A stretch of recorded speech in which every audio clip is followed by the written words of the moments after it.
Hello, everybody. I'm Howard Stern, or a Howard Stern impersonator, known as Mr. Wildcat. And welcome back to another one of my famous editorials. We are going to today talk about college football kickoff times. When do they get? Today we're going to talk about like when do kickoff times get awarded? How are they awarded? Who gets which particular time slots? And most importantly, we're going to be answering the famous $1 million question that everybody in Arizona and Arizona State have been asking for the longest time. Why the fuck do Arizona and Arizona State always get stuck with late night kickoff times and never get day games? Okay? We have a very clear answer for that for you. And if you are, whether you are a fan of the Wildcats or Sun Devils, or a fan of college football in general, or just wanted to pick up some knowledge along the side, we're going to provide it for you, right? We're about to provide you with some wonderful information, okay? So first off, let's talk about like what particular, okay, let's talk about like how far in advance do kickoff times get announced, okay? Well, first of all, let's deal with the scheduling, okay?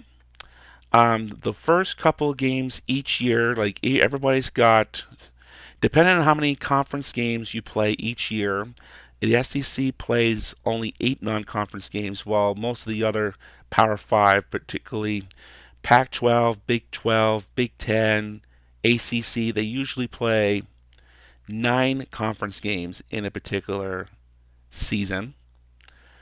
So basically, they start off with the non-conference games, and usually it's a mix and match between playing at least one or two opponents from the Power Five, from a Power Five from from another conference, and then playing at least one or two games from that are mediocre, and then you also have every once in a while you get slapped with one of those easy cupcake games that you are supposed to win on an annual basis, right? And of course, one of those infamous cupcake games that Arizona always gets stuck with every 1 to 2 years is Northern Arizona University, NAU for short, in which they play about 2 hours north of Phoenix, and they're about 4 or 5 hours from Tucson. Okay, but they're up in the high country next to the Grand Canyon. They're the ones who actually get snow. Okay, but of course their student body's not as big as U of A or ASU, and they're obviously not on the same. They're one of those minor league teams that are not part of the main football bowl subdivision series. Okay, so basically, and then after that, so those non-conference games are usually scheduled several years in advance. Okay, and by several I mean anywhere from 5 to 15 years in advance. Okay, this home and home series that the Arizona Wildcats just got done playing versus Mississippi State in 2022 and 2023, those games were scheduled. Those games were scheduled back in 2014. Okay, just to give you an example, and I think it was just a couple years, about 2 or 3 years ago, 2020, 2021, they announced that the Arizona Wildcats will have a home and home against White Trash Alabama in 2032 and 2033. Let me pull this up real quick, okay? Because I'll give you an idea. Like, okay, Arizona Wildcats football. Go to non-conference future opponents. Okay, so let's talk about this. So they have had some, Arizona Wildcats have had some some future opponents get. They had some slots pop up that fell off the board recently because of their move to the Big 12, and that's going to be a video that's going to be coming up shortly. So be on the lookout for that. All right, so we have Alabama. Wildcats will be in Tuscaloosa in 2032, while the Crimson Tide will come to Arizona in September of 2033. Okay, so TV. Okay, so basically the dates for these particular games are scheduled years in advance, 5 to 15 years. Okay, and then they basically the time for those games, those things will not get scheduled until the spring/summer, okay, until around May or June, right before those games are supposed to be held, okay? And as for the TV networks that they're going to be on, that's entirely up to the conference that's going to be the designated home team for that particular game. So, for example, when the Arizona take a look, let's go back to that Arizona Alabama rivalry matchup that's going to be coming up in 2032 and 2033. That matchup in 2032 in Alabama, it depends on what type of network is on contract with the SEC at that time. Okay, so as of we know that CBS has had rights to the SEC football for many years, and I believe they are doing away with the SEC after this year, because I know that the Big Ten, right after they signed USC and UCLA for 2024, they signed a $7 billion contract between Fox, CBS, and NBC. And I would not be surprised if ESPN were tied into the mix as well. Okay, so the SEC, from my understanding, is going to be strictly ESPN. So be on the lookout for a lot of Confederate football on the ESPN networks.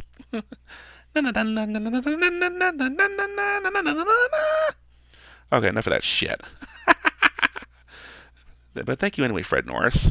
All right, so basically, it all depends on the TV network. Okay, and then for 2032, like we don't know.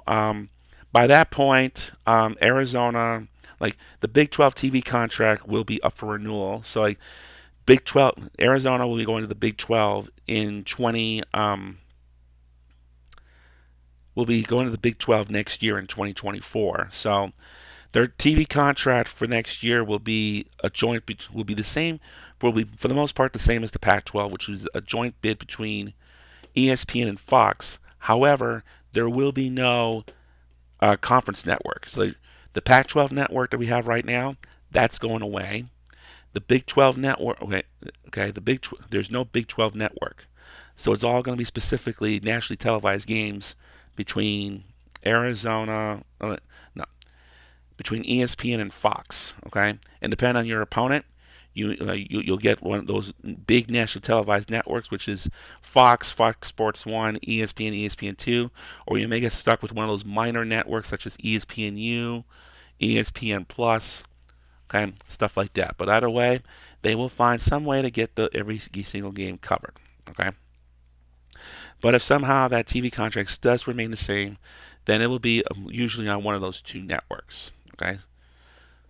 Just to give my point across for that. All right. So as for the conference games, like usually the opponents are usually scheduled in advance. So depending on how the conference does it, they're usually scheduled a couple years in advance, at least a couple years in advance, at least a year or two in advance. Especially if you are getting teams that are either leaving or coming into your conference, you may have to do some realignment, usually a couple of years in advance. Like you'll know exactly who is going to be coming to your home, who's coming to your hometown, who the Wildcats will be playing at home, and who the Wildcats will have to play on the road, and which teams we will not have to worry about playing. Okay, so those are the kind of things that come into place. Like those things are scheduled usually a couple years in advance, but it's not until the spring or summer of before the season kicks off that they will have an actual date for each of those individual games. And then once those dates are officially announced, then the schools, they can go out and they can schedule a family weekend and their homecoming dates for those particular things when the home team is going to be playing at home. So, like, for example, Arizona, for example, okay, once they get that schedule for next year, for 2024, once they get that schedule announced and they know exactly what teams are coming to Tucson and when they're going to be coming to Tucson, they can schedule. Okay, we're going to put this game for family weekend, which is usually late September to mid-October, and then we can schedule this game for homecoming, which is usually late October to early November. Okay, so that's how they schedule that. But in terms of the kickoff times, well, the non-conference kickoff times, those are usually announced around the same time that um, those kickoff times are scheduled around May or June of the year that they're going to be playing each other. And then for everybody else, those once you get into conference play, those games are not officially announced until about, usually they're not announced until about 12 days before the game is scheduled to be played. However, when you get to the later part of the season, there may be times where the kickoff times may be postponed by a couple of days or even a week because of, and I'll get to that in just a little bit, because of like, they want like specific matchups to be in specific time slots, okay? And I'll get to that in just a moment, okay? So that's how like kickoff times are usually announced, okay? Before we go any further, I think we should kick into like why the Arizona Wildcats and the Arizona State Sun Devils, why these two particular programs, these two are usually stuck playing games at night, and why they consistently beg for day games, and why are they not getting any, and then why when they finally do get one, it's hallelujah, it becomes a big fucking deal. Hallelujah. Okay. So we're going to break the season off into 3 different phases on this one. Phase 1 is basically September. Phase 2 in October. Phase 3 in November. This one is the most interesting, so stick around for this one. Okay. First one, easy question. All right. In the words of Bill Clinton, it's the weather, stupid. All right. Triple-digit weather, triple-digit heat, they do not equate to a good, healthy environment in the Sonoran Desert. All right. Tempe, Arizona, home of the Sun Devils, and Tucson, home of the Wildcats. They're both still in triple-digit heat once the college football season officially begins, and this usually doesn't disappear until the end of September into early October. All right. Or at least it hasn't been in recent years. Okay. In fact, it's gotten to as high as like the Arizona State Sun Devils. On the other hand, like they have experienced kickoff times in the last 15, 20 years as high as 107 degrees at kickoff. Okay. So basically, you first off you have to look at the players' safety. Okay. That playing field, that can be like anywhere from 10 to 30 degrees warmer than the actual temperature. And even though the one benefit going for Arizona is that there is no humidity in the desert. But other places in the country, oh my God, oh God forbid, Texas, Alabama, Florida, like Texas and Alabama. When they get like 100-degree temperatures, they're usually along with like 80 to 100% humidity, which adds even more onto it. Like when you add 80 to 100% humidity, it's usually like an extra 20, 30 degrees. Okay. I used to live in New York State. Okay. We were right up against the Niagara River to the west, Lake Ontario to the north, and Lake Erie to the southwest. Okay. And I can tell you right now that humidity was not pretty. Okay. Usually 100% humidity, not a very comfortable feeling, might I add. All right. Whatever temperature. Okay. So when you compare like New York temperatures to Arizona temperatures, take the New York temperature and add 30 degrees to it, and you'll get that same feeling. All right. So like, if it's 80 degrees in New York, it's about as equivalent to 110 degrees in Arizona. But of course, without the humidity. All right. Or the very rare you have that 90-degree day in New York. Okay. That feels like 120 degrees in Arizona. Except 90 degrees with humidity, 120 degrees without humidity, kind of the same feeling. All right, except without the water. Okay, except it feels a lot more drier in Arizona. Okay, so you have to look out for player safety because there have been players who have they've been practicing or have played on the field in 100-degree temperatures plus with 80 to 100% humidity that have basically they've either gotten severely injured or have died on the field with hostile playing conditions. All right. You add that to the fact that you have that both Arizona Stadium in Tucson and Sun Devil Stadium up in Tempe have metal bleachers. And these bleachers, holy fuck, very they're scorching hot, and they're unbearable to sit in when the sun, especially when the sun is out. So there's an unwritten rule in the book where Wildcats and Sun Devils cannot play home games in their uh, home stadiums without until the sun goes down or it's reached a certain temperature. So usually kickoff times for Wildcats and Sun Devils during the first during the first couple of weeks of the season at home, you're looking at 7:30, 8 o'clock kickoff times, Pacific time. By the time we take the field, the whole East Coast has gone to bed. All right. So that's why, the Wildcats and Sun Devils, they hardly get any, they don't really get a lot of national attention because of this as well. Because Pac-12 After Dark is what ESPN and Fox have coined it. This particular type of play and stuff, it gives the Pac-12 as a whole a bad name, bad reputation.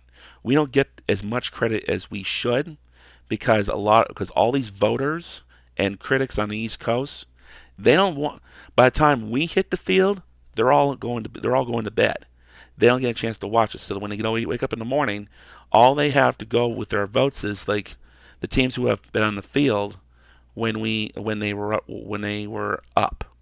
So that would be mainly the eastern and central coasts. Okay, it's you have the Big Ten, the ACC, and the Big 12. Okay, usually the only conferences they usually have to go off of when it comes to selecting who they want in those rankings, and those in the Pacific Coast that do get the national rankings, especially early on in the season, they're traditional powerhouses like USC or Oregon or Washington. Okay, so that's phase one. Okay, phase two is October. This one is pretty. This is kind of a toss-up in the air. Okay, yes, triple digits are gone, but yes, the triple digits are gone, or they should be gone, but it can still be unbearable.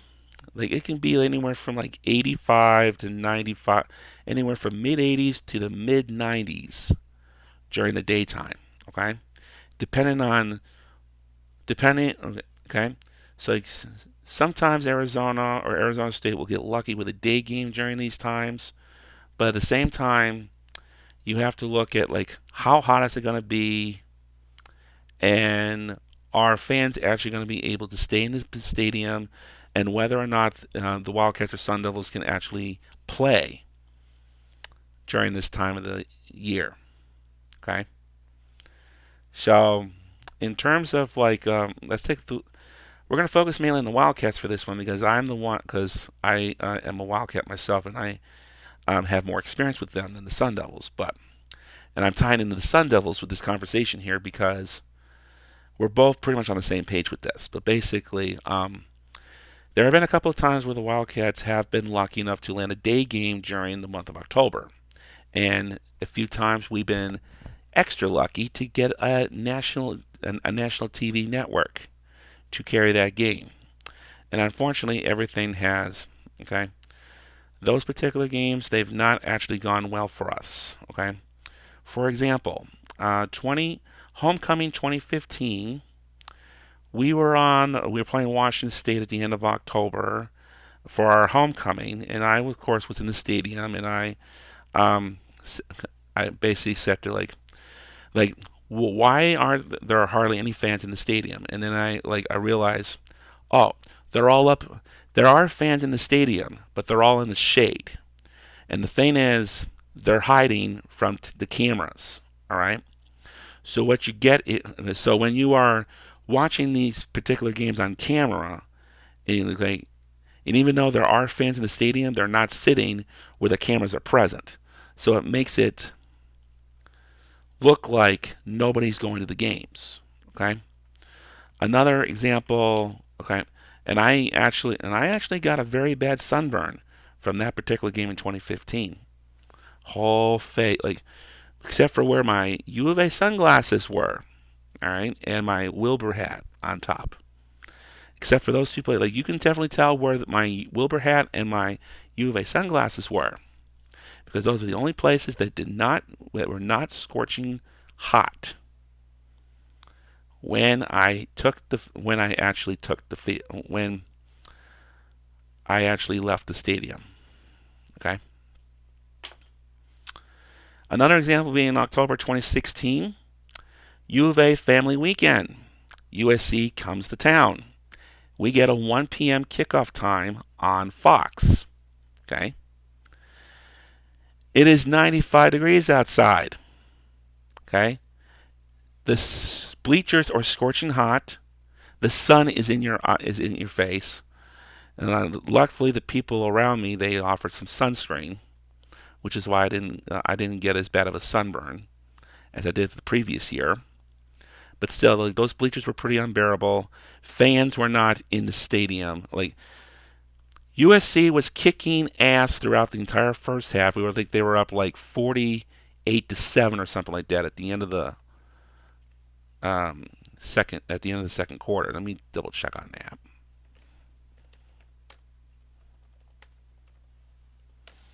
All right, I gotta go to. I know that was a very bad year for us.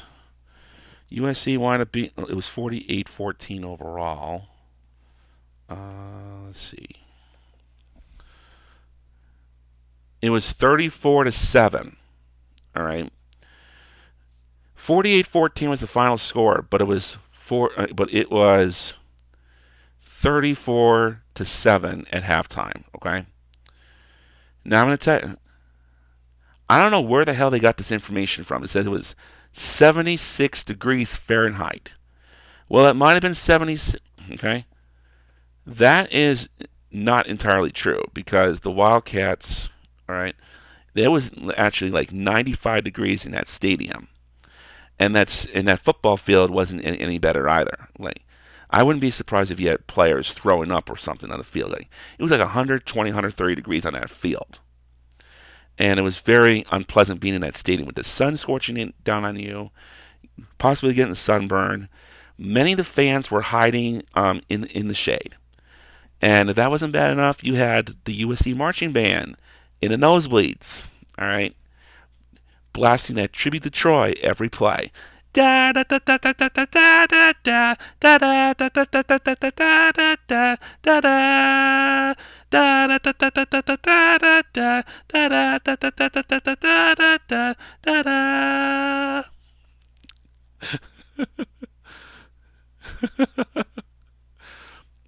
Anyway,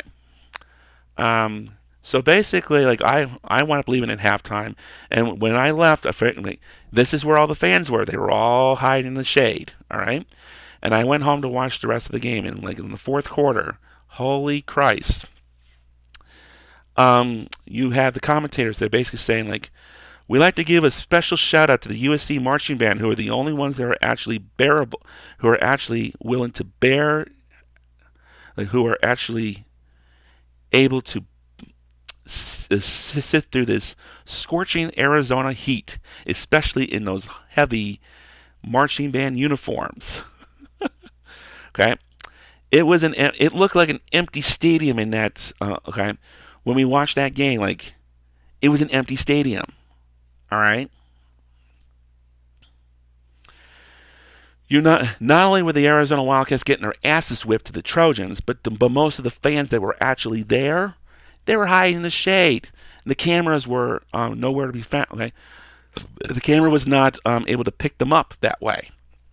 So when you're watching a when you're watching a game like this on national television, yes, the reason why we got a nationally televised game in the daytime that particular week was because it was USC out of all teams that was playing. Oh, USC, let's put them on. Okay, they gave Arizona a chance, and Arizona blew. They screwed up big time, and they basically, when they took a look at that, says, "You guys, okay, this is a huge fucking embarrassment. All right, there is no fucking way in hell that Fox or ESPN are going to be coming back to Tucson anytime soon with a day game for us." Okay, and I was right. Okay, most of, for the most part, with the exception of U of A versus ASU in 2018, I don't really think we had a day game in Arizona Stadium for the next couple of years. It wouldn't be till like 2019 where we actually got another day game against Oregon State for homecoming. Okay, but of course that was a ass whipping too that I wish we never had to experience. Okay, so it can be hit or miss depending on how hot or how cool it is. All right. Yes, you want an early game because you can get many people in the stadiums, but at the same time, if you don't have the people in the stadium, like the networks, they want to pick up games that are not only competitive, but are also going to have the fans packing the stadium. And if you're not going to pack the stadium for a day game, why in the fucking hell would we want to come back here? This is what ESPN and Fox are thinking when they are putting these games together. All right. Oh, you guys don't feel. We've been there before. You guys have had empty stadiums when we've been there. We're not coming back until you can prove to us that you can actually bear it. Okay. And I think the only times where I've actually seen a packed house for a day game in Arizona Stadium is when the Sun Devils come to town. Okay. So that leads us to phase 3 in the month of November. All right. So basically, November is basically it's cooled off to a point where day games are actually bearable. Okay, for both the Wildcats and the Sun Devils. But the problem is, by this point, you have to be very competitive. All right. Like you have to be doing very well, and you have to be very competitive in order for Fox or ESPN to even give you attention for a day game in November. Okay, and I'll tell you why. Okay, by the time we get to this point, like it's getting, it's every single week it's getting more clearer about which teams are in the competition for the conference championship game, which teams are in the hunt for a potential spot in the college football playoff. We want which particular game, okay, this particular game could decide, okay, will likely decide who gets to play in the conference championship game or which team will have the advantage moving forward for having a spot in the college football playoff. These are the particular things that they look for. And this is where, okay, and like this is why this is why they schedule certain games like this during the month of November. So like, unless you are in the running for the conference championship or the conference college football playoff, they're not going to schedule you for a key time slot in the month of November. And if you somehow get lucky enough to get a day game in November, it's most likely you're going to get picked up by that crappy Pac-12 network, which will hopefully be obsolete within the next, okay, by next summer. Okay. So, okay, so that's kind of why I like when Arizona. So when you put all this knowledge into consideration, you can understand like why when Arizona and or Arizona State they both when these two schools get a day game, it is considered a big fucking deal for them.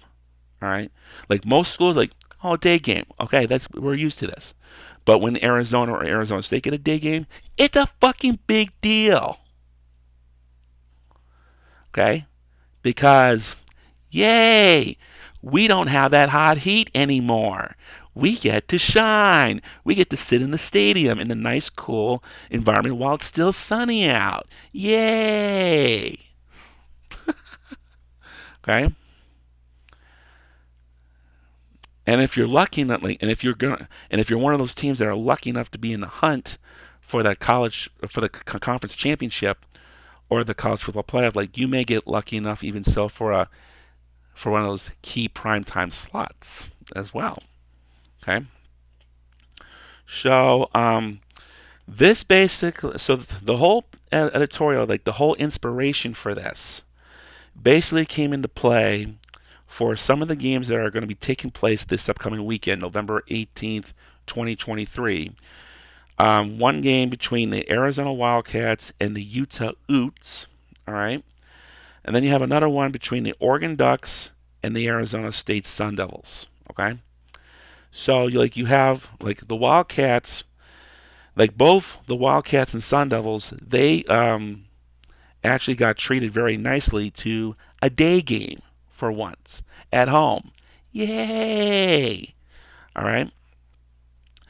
But of course, down here in Tucson, there is extremely huge controversy behind like the TV networks that got to choose that they basically chose for this particular game. So, like for example, Arizona versus Utah. This game got picked up by the Pac-12 network. That fucking piece of shit. Yeah, got you all worked up. Thank you, Robin Quivers. Okay. So basically, like the main okay, this basically the Wildcat right now the Wildcats and the Utes like they're both in Arizona Wildcats right now are number 3. They're in third place in the Pac-12 conference, right behind Oregon and Washington. Okay, and they're knocking on the front door. Okay, Utah is okay. So we're 5-2 in conference play. Utah's 4-3 in conference. We both Wildcats and Utes. We both have the same overall record, 7-3, but the Wildcats have a slightly better conference record than the Utes. Okay, and that's why Arizona not only has a better slot in the college football playoff rankings, but they're also higher up in the scale in the conference standings as well. This is going to be a huge deal for the Wildcats because the winner of this particular game, they get to stay in the hunt for a potential college Pac-12 championship game. And this is going to be the final conference Pac-12 championship game to be ever played. All right, and of course it's going to be played up at Allegiant Stadium in Las Vegas, home of the Las Vegas Raiders. Okay, the ultimate neutral site. Okay, Pac-12 always likes to put it's absolutely perfect that they pick Las Vegas for their football and basketball conference championship games because no school has the home field. Not one school in the conference has home field advantage in this particular thing. Nobody is anywhere near.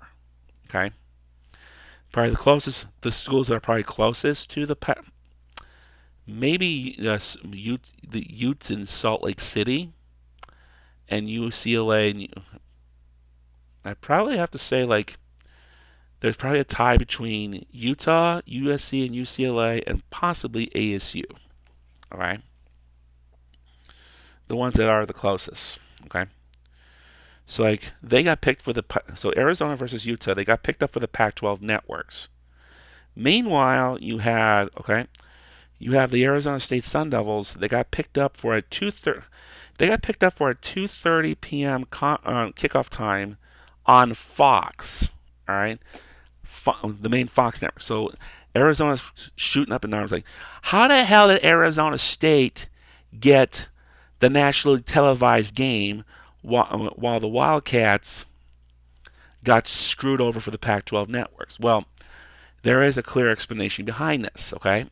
And like, yes, yeah, I'm surprised that ESPN did not jump in on Arizona versus Utah, but at the same time, the main reason why Arizona State, like, even though there's nothing on the line for the Sun Devils, considering how bad that these guys are, the reason why they got picked for this nationally televised game over Utah in Arizona is because of who the Sun Devils are playing.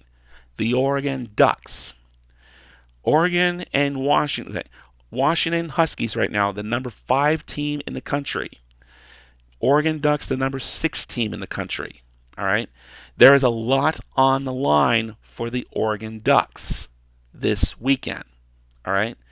There is not only a conference championship game appearance on the line, but there is also a potential spot in the college football playoff.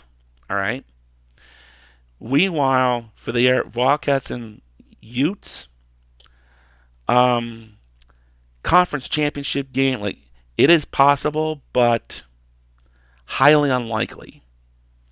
And as for the college football playoff, forget it. All right.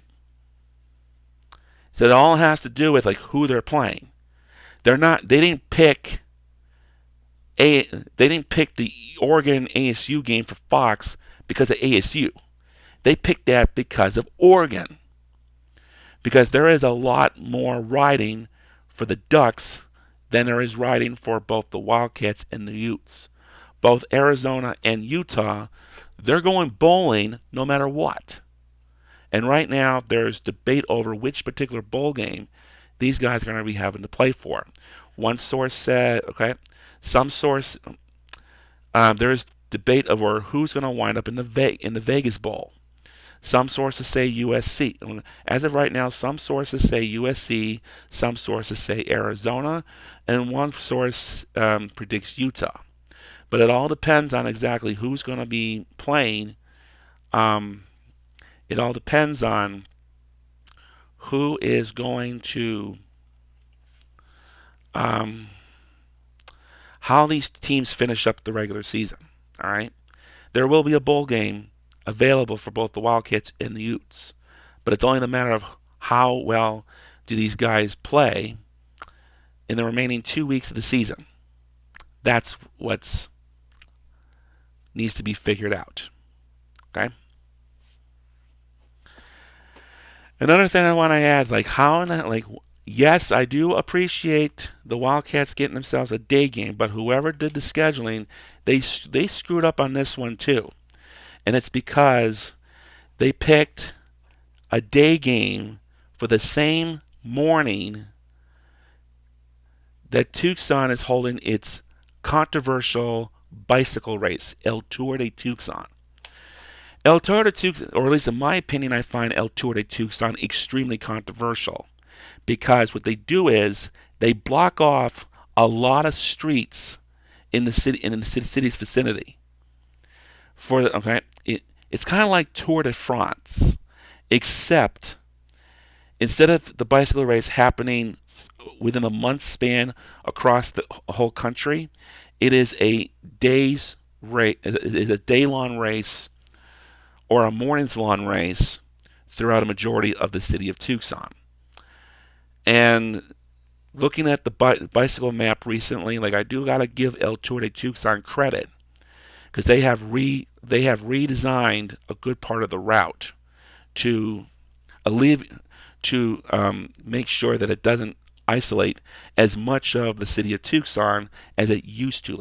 It used to be where you would basically have to, you would have to take massive detours. Half the city could not get out of their neighborhood because the police would have the fucking roads all blocked off so these fucking bicyclists go joyriding for the whole morning. Okay? And let me tell you something. Even though like El Tour de Tucson does bring in money, is it even worth it? All right? We have the Gem Show, for Christ's sakes, in the spring. They bring in more money than El Tour de Tucson brings in. All right? Okay? Do you really have to hold El Tour de Tucson in late November during college football season? Can't you hold this fucking thing in late December when there's hardly anybody around? Okay? But of course, City of Tucson has their heads up their ass. The voters were stupid enough to re-elect this hairy vagina mayor once again. Yeah, I call her Hairy Vagina. Well, her name is Regina Romero, but I like to refer to her as the Hairy Vagina. Okay? Because it just goes to show how unappreciated she really is. All right? And I feel sorry for all you losers who were stupid enough to re-elect her. Okay? Shame on you. But anyway, getting back to the subject. So basically, you probably got a little bit more of a knowledge of like the kickoff times. So like, even though like one more thing I will add here, okay, especially with this recent news in college football in the Pac-12. Most schools in the Pac-12, like the final week of the regular season and over the Thanksgiving weekend, they got most schools, most games already have their kickoff times announced. However, there's two games that have not yet been announced, and those were Arizona versus Utah. Arizona versus Arizona State and Colorado versus Utah. And what they're doing is they're waiting for the outcome of the Arizona versus Utah matchup to decide which of these matchups should we give better attention to. Okay? Of course, you should be giving better attention. At the very least, you should be giving better attention to the Territorial Cup. This matchup's been playing nonstop since 1899. Colorado and Utah, on the other hand, these guys have hardly started playing since they became conference rivals in 2011. But let's take a look. Let's take a look. All right. I don't want to. Okay. Before we go into further altercations, let's go to Colorado and let's go to Utah. Compare these two motherfuckers. So these guys have actually played each other more. These guys have played each other very often here. 67, 70 times in school history. All right.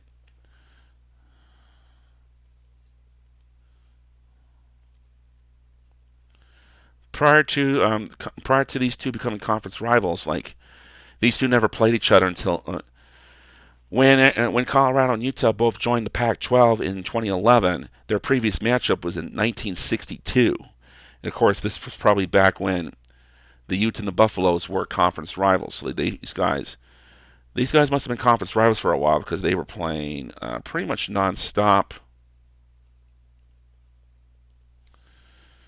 These guys pretty much played nonstop from 1903 through 1962, and then in 1962 these guys separated, and then in 2011 they reunited. They've been playing each other since. And Colorado has only won 2 games over the Utes.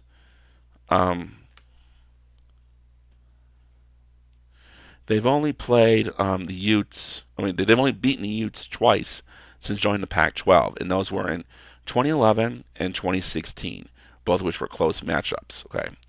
Arizona, on the other hand, they're looking for their first. Arizona, on the other hand, they're looking for their first game, looking for their first win over Utah since 2015. And of course, Utah does hold a Okay, these two are probably conference rivals at one point or another because they did play each other from the early 40s through the late 70s. Okay, so in 1977 we wind up going to the Pac while Utah stayed behind, and they eventually became independent. They don't know if they went independent or if they became part of another conference or what, but we wind up playing each other very rarely in the 90s and 80s, 90s, and 2000s. Okay, so that's Arizona and Utah and Colorado and Utah in a nutshell. Okay, so I hope you guys have gotten a better idea of like why Arizona and Arizona State have gotten decent, why they don't get as decent kickoff times as they used to, and hopefully with their a move over to the Big 12 next year, hopefully the Wildcats and Sun Devils will land themselves better day games during the season. Although I have to admit that a majority of them will probably be on the road. But hopefully Wildcats and Sun Devils will likely land themselves some better day games during the later part of the season when they actually have the opportunity to do so. But of course, they're going to have to earn them. They're not just going to give it to them. Okay, that's pretty much my opinion in a nutshell. That's all we have for today. Hope you. I'm not sure if I'll be back before Thanksgiving, but if not, you guys have a wonderful Thanksgiving. And until the next time we meet, Mr. Wildcat reminding you all to be good, be careful, and behave.